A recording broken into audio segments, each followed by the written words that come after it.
Hello friends, இந்த video நம்ம collection ஏபிஐனா என்னன்னு டீடைல்டா பார்க்கலாம். நீங்க விஎஸ் கோட் போய்க்கலாம்.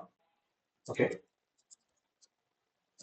கலெக்ஷன் ஏபிஐல வந்து மூணு விஷயம் இருக்கு. என்னென்னா வந்து கன்ஃபியூஸ் பண்ணிக்க கூடாது.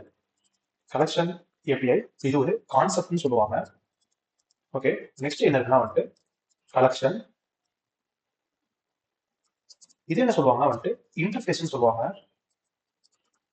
ஓகே, நெக்ஸ்ட் வந்து கலெக்ஷன்ஸ், இது என்ன சொல்லுவாங்கன்னா வந்து கிளாஸ்ன்னு சொல்லுவாங்க. ஓகே, இப்போ கலெக்ஷன் வந்து மூணு விஷயம் இருக்கு. ஒன்னு கலெக்ஷன் ஏபிஐ, இது ஒரு கான்செப்ட். நெக்ஸ்ட் வந்து கலெக்ஷன், இது ஒரு இன்டர்ஃபேஸ். Next collections class. இந்த மூணுக்கு வந்து டிஃபரன்ஸ் பார்த்துக்கோங்க. இதுதான் வந்து கலெக்ஷன்ஸ்ல வந்து மூணு டைப்ஸ் இருக்கு.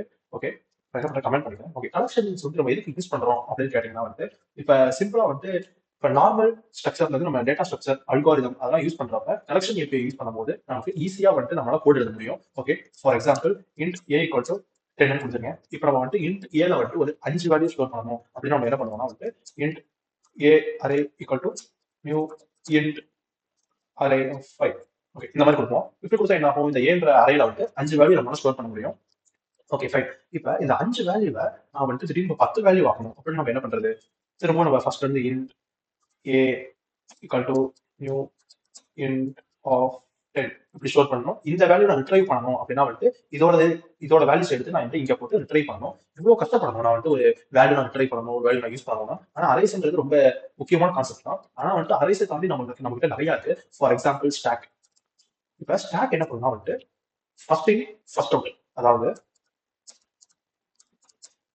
அதாவது இப்ப ஒரு ஒரு கண்டெய்னர் இருக்கு. ஒரு கண்டெய்னர்ல வந்து இப்ப நீங்க வந்து லாஸ்டா ஒரு வேல்யூ போடுறீங்க.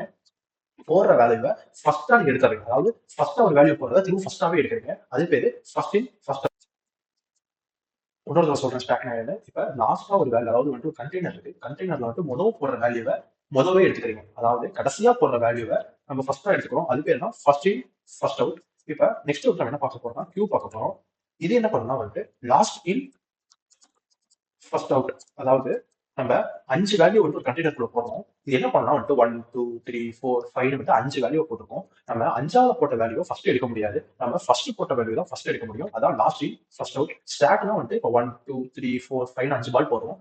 கடைசியா போட்ட பால் தான் நம்ம வந்து ஃபர்ஸ்ட் எடுப்போம். அதான் ஃபர்ஸ்ட் இன் ஃபர்ஸ்ட் அவுட். உங்களுக்கு ஸ்டாக் கியூ என்னன்னு புரிஞ்சிருக்கும்னு நினைக்கிறேன். இந்த மாதிரி நம்ம கிட்ட வந்து இது ரெண்டு மட்டும் இல்ல, நிறைய டேட்டா ஸ்ட்ரக்சர்ஸ் அல்காரிதம்ஸ்லாம் வந்து இருக்கு. இதெல்லாம் யூஸ் பண்றதுக்காக, இல்ல ஈஸியான வேலை யூஸ் பண்றதுக்காக தான் நம்ம வந்து கலெக்ஷன் யூஸ் பண்றோம். அப்கமிங் வீடியோஸ்ல கலெக்ஷன்ஸ் யூஸ் பண்ணி நம்ம வந்து அரே லிஸ்ட், செட், மேப் இந்த மாதிரி நம்ம வந்து நிறைய வந்து டேட்டா ஸ்ட்ரக்சர் வந்து யூஸ் பண்ணலாம். உங்களுக்கு இந்த வீடியோ புரிஞ்சிருக்கும் நான் நம்புறேன். தேங்க்யூ. Bye bye.